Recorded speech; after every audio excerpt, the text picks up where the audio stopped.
is about 20 to 30%, I'm sorry,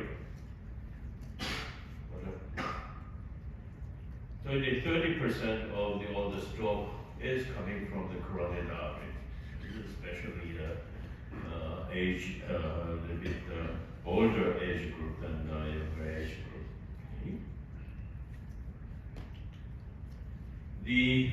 Certainly, the carotid endarterectomy was a standard treatment.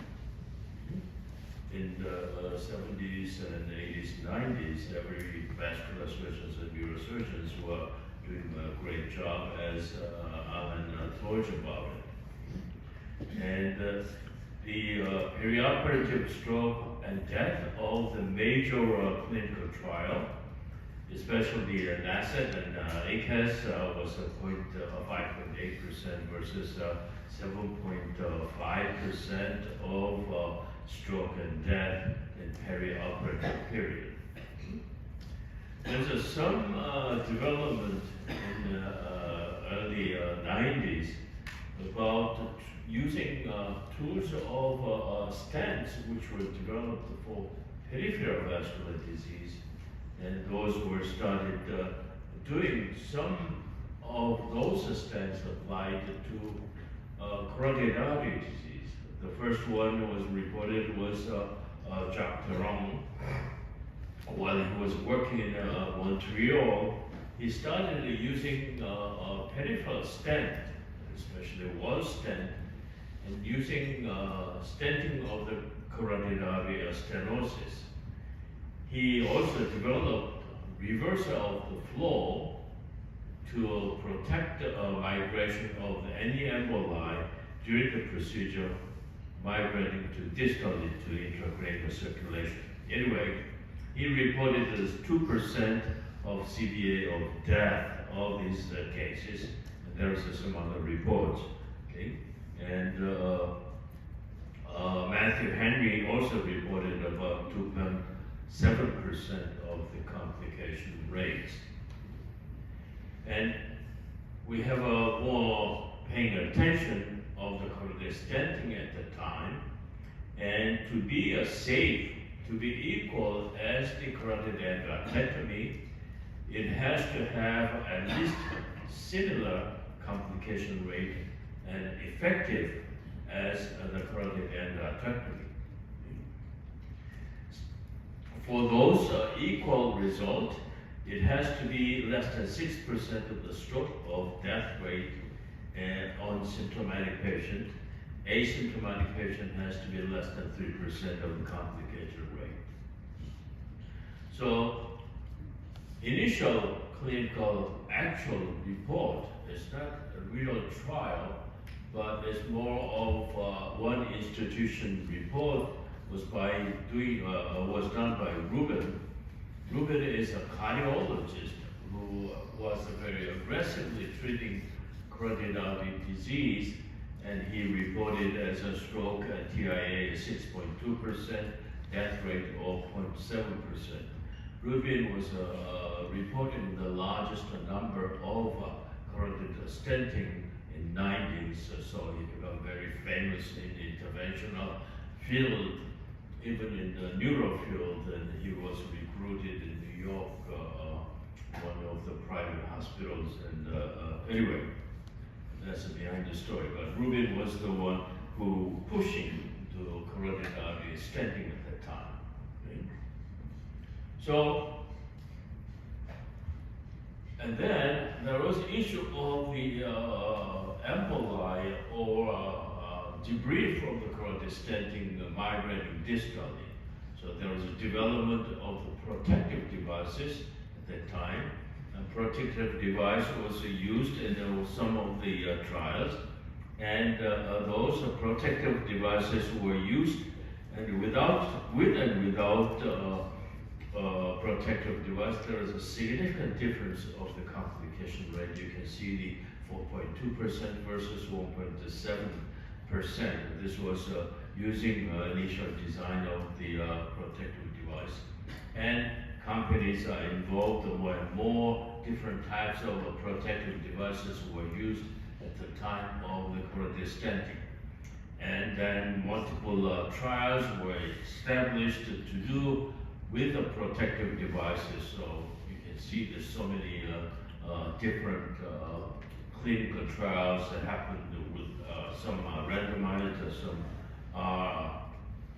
not randomized. But anyway, this is one of our involvement in the clinical trial. We used a NeuroShield trial, and this was one case to use a protective device. You can see severe carotid stenosis was observed, and we went ahead using a protective device, and we did a successful angioplasty. You can see balloon inflation and angioplasty, and then a stent was deployed, and this is final result. When pulled out protective device, we saw little debris inside of this NeuroShield protective device. Okay? So it became more popular and more standard using protective device distal to the deployment of stent. This is one of the cases. You can see severe stenosis of the internal carotid artery with a poor perfusion of intracranial middle cerebral artery. And one of the advantages of the NeuroShield was you can put microcatheter if you cannot deliver a protective device by itself, and you can exchange it to the microcatheter and then deploy a balloon, and then you have a protective device advanced to the distal segment. So this is just a technical issue, but what's the advantage of using NeuroShield? Anyway, NeuroShield was used to do this angioplasty, and this was actual after the final angiogram improves the perfusion of the middle cerebral artery territory and filling of anterior cerebral artery was observed. This is another case. You can see almost severe stenosis with the right internal carotid artery and with a complete occlusion of the left internal carotid artery. This was successfully treated with the NeuroShield. You can see debris and junk was collected in the protective device. So this is one of our earlier result of the doing angioplasty and stenting. Anyway, there's several different tools that were developed, and one of the tools was we were fond of it was this smart stent. This is open cell stent, but it was quite effective. And then we switch it to more other protective devices. This is one of the protective devices. We used to use it frequently, filter wires. But anyway,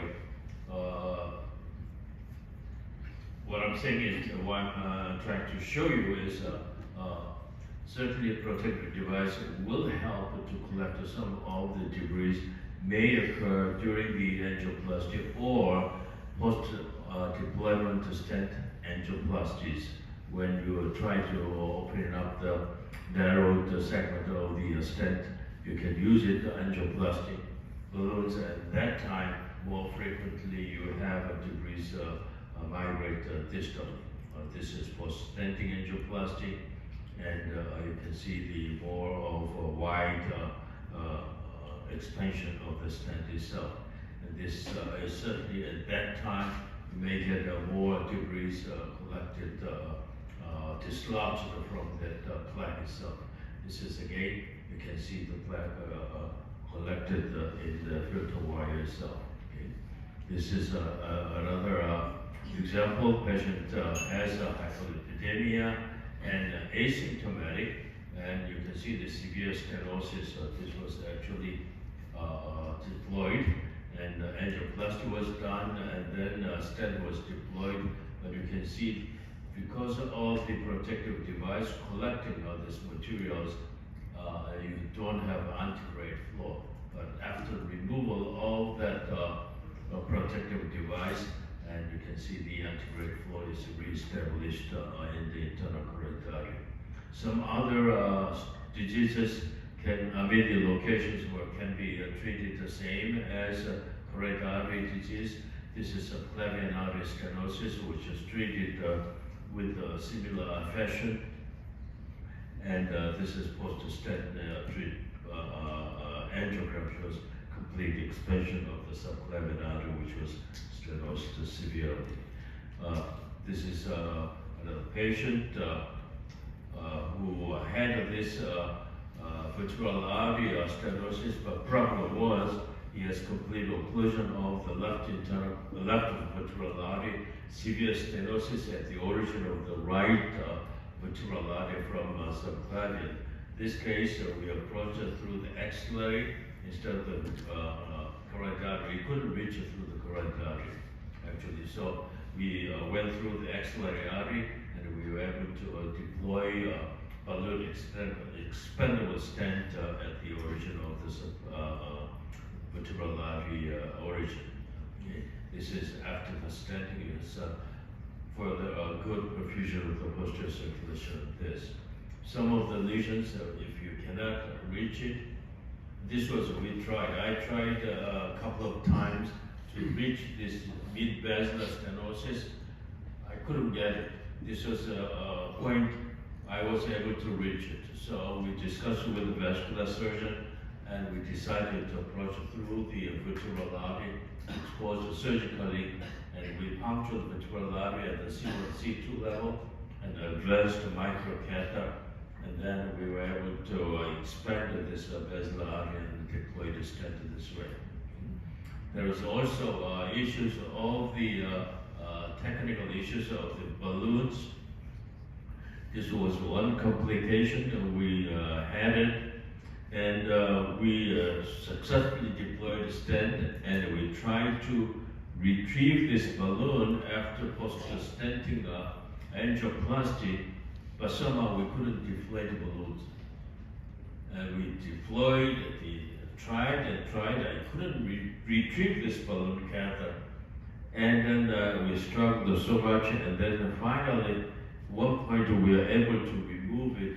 At the time when we moved, we found out the balloon was ruptured.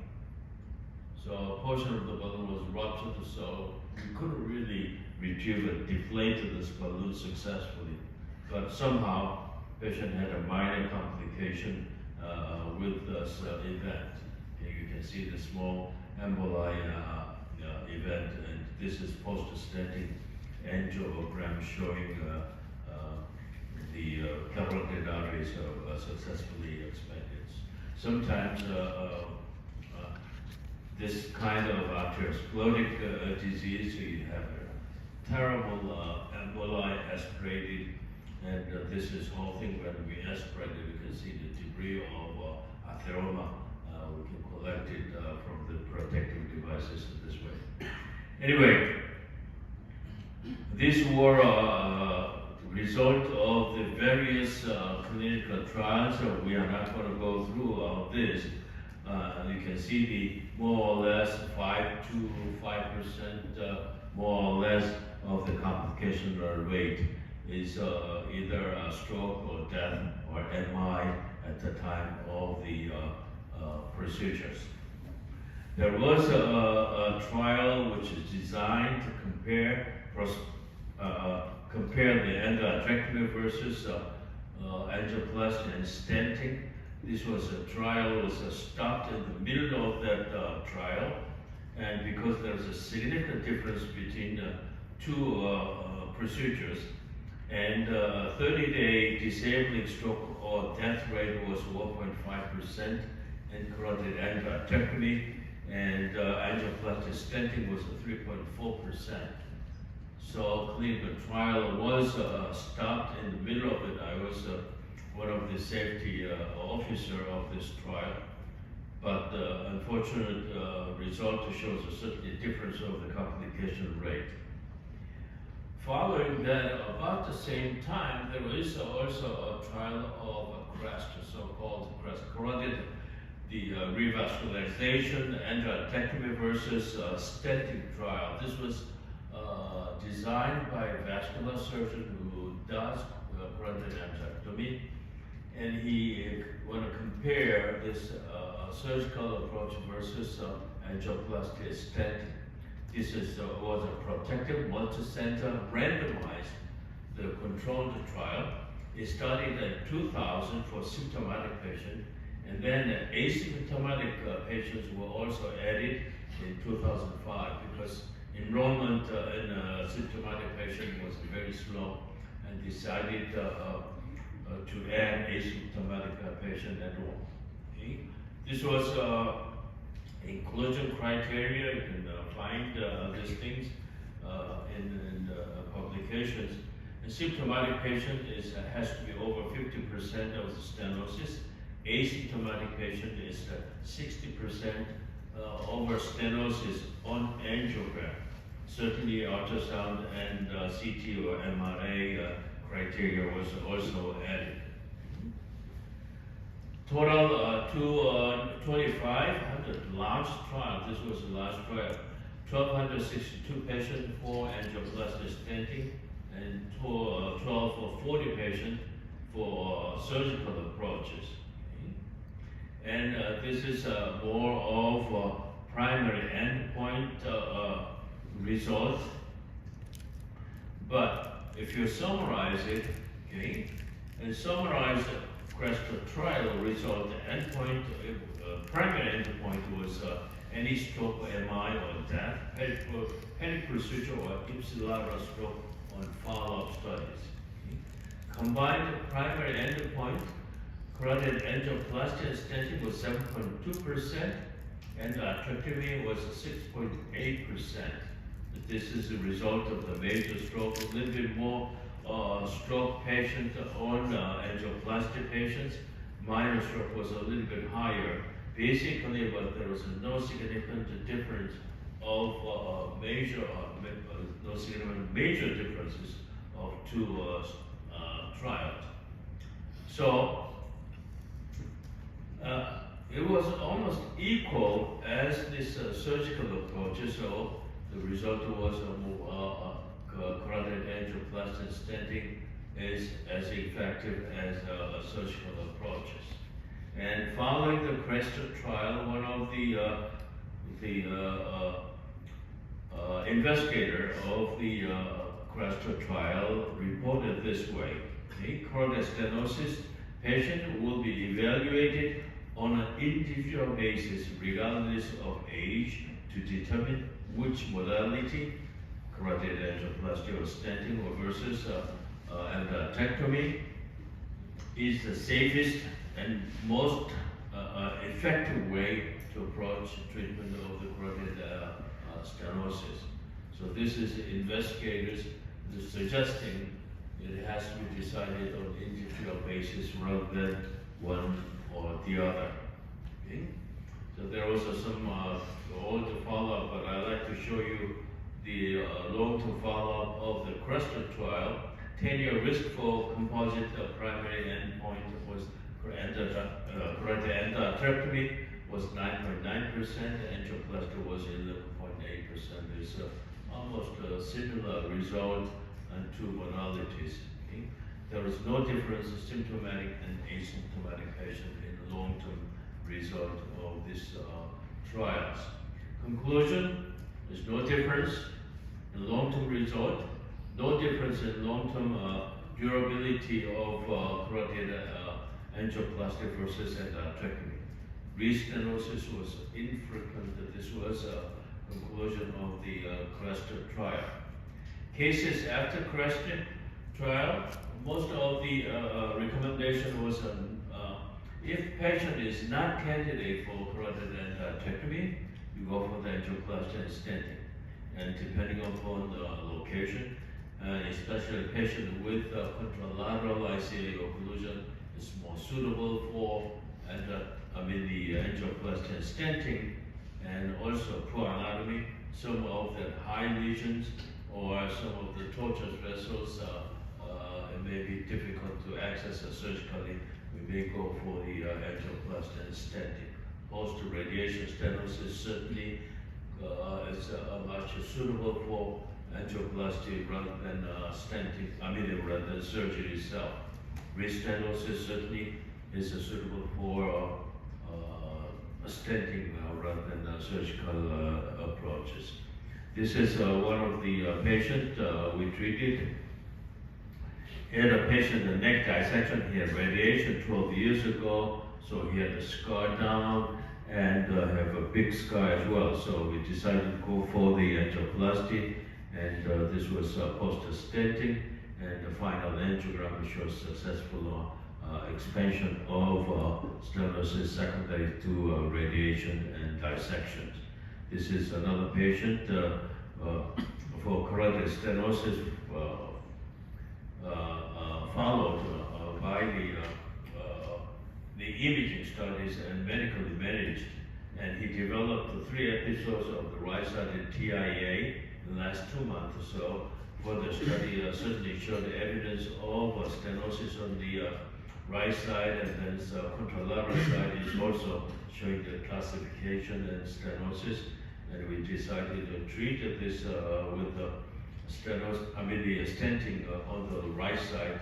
And left side we've been following for the stenotic lesion patient. It did improve pretty well of the TIA episodes. And this is again another patient who had a right side, the same patient who had a stenting of this patient. Okay? And unfortunately, we've been following closely, and we found that he had a restenosis of this lesion, and restenosis was angioplasty, and second stent was placed, and this was after second stent was placed over the stenotic re-stenosed lesion of the carotid artery. Okay? And this is an interesting patient, and this is 76-year-old patient with diabetes and hypertension and coronary artery disease, and his GFR was 30.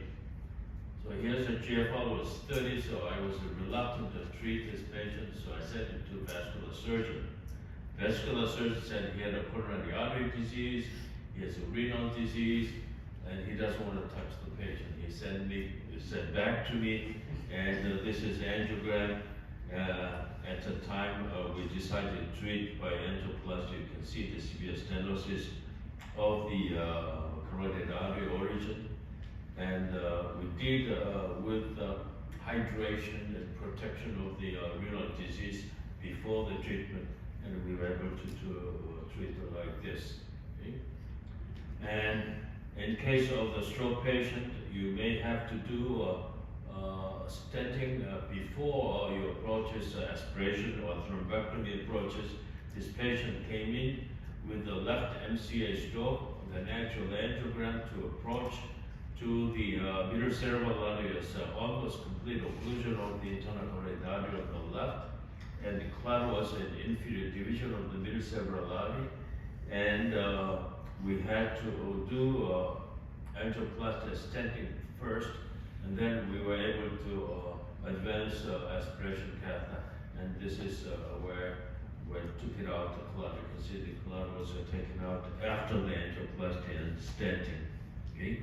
This is a post-procedure follow-up MRI shows we were able to minimize the stroke territory in just the insular area by aspirating it successfully.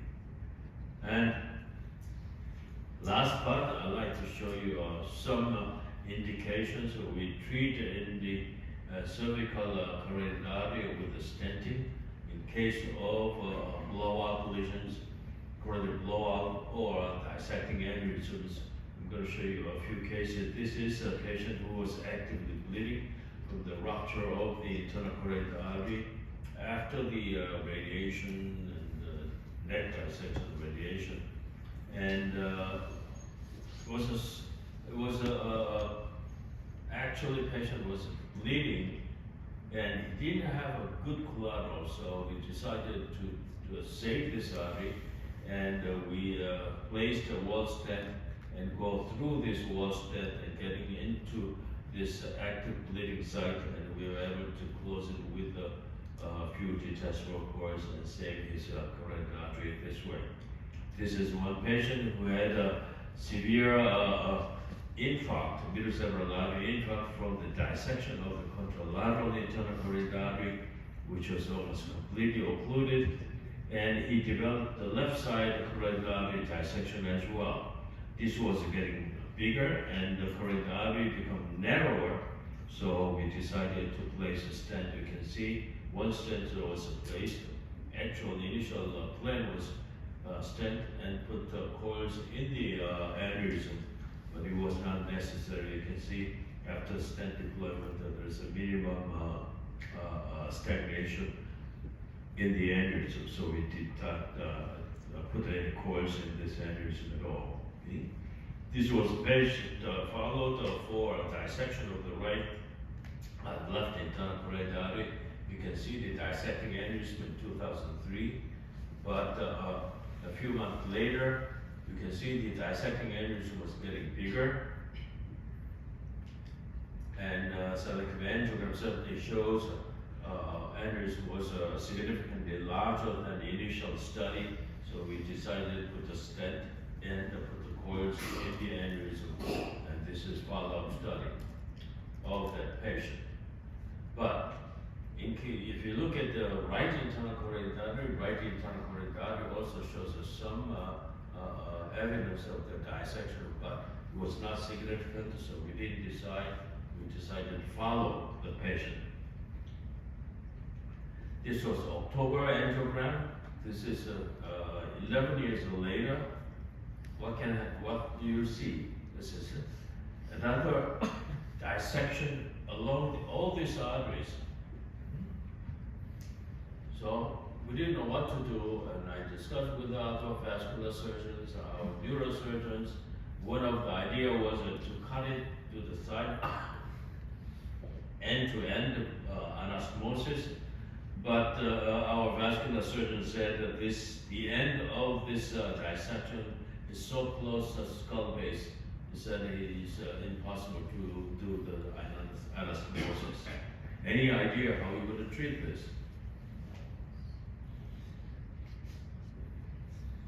So I finally decided to put the flow diverters. I put the 4 flow diverters along the carotid artery from the high up and coming down, and he ended up using 4 flow diverters. This is 6-month follow-up angiogram. So certainly this type of situation, it is possible to use a flow diverter to treat this carotid artery dissections and aneurysms. Last case I'd like to show you is this case. And this patient had a dissection previously. This patient was actually treated by a stent with this. And let me show you this last case. Patient had a carcinoma, squamous cell carcinoma, and he was treated with a neck dissection and radiation. And we were following this patient. The patient had some issue of episode of bleeding in the neck. So we did a CT scan and with the angiogram. This is angiogram shows common carotid artery on the left side, and there's a little bump at the common carotid artery on the left side. So we were concerned that this may be site of the bleeding. So we did complete mapping. You can see the tolerance test is well done, and in case he bleeds, we decide to sacrifice carotid artery. Okay. But if you look at it carefully, even though you have this cross-filling to the opposite side, perfusion of the middle cerebral artery was not equal as the right side, was quite delayed. The patient had a squamous cell carcinoma, all radiations. We were somewhat concerned what to do in case of the bleeding again. And a few days later, certainly he did have bleeding again, and this was studied. The CT scan shows a huge aneurysm. Look at what happened to carotid artery. So I thought the bleeding point was the same where we observed it before, this covered stent will work. So I placed the first covered stent, but still feeling of this huge pseudoaneurysm. So I had to put it in microcatheter and put the more coils in, and we put the second covered stent to prevent any further hemorrhages. This way, it was a struggle, but we were able to treat this huge pseudoaneurysm with a covered stent. So, carotid artery, you have to decide by patient, and which way, either surgery versus angioplasty and stenting. So, CREST trial, and actually tried to kill this angioplasty and stenting, but actually saved this tool to treat carotid artery stenosis. Okay, thank you.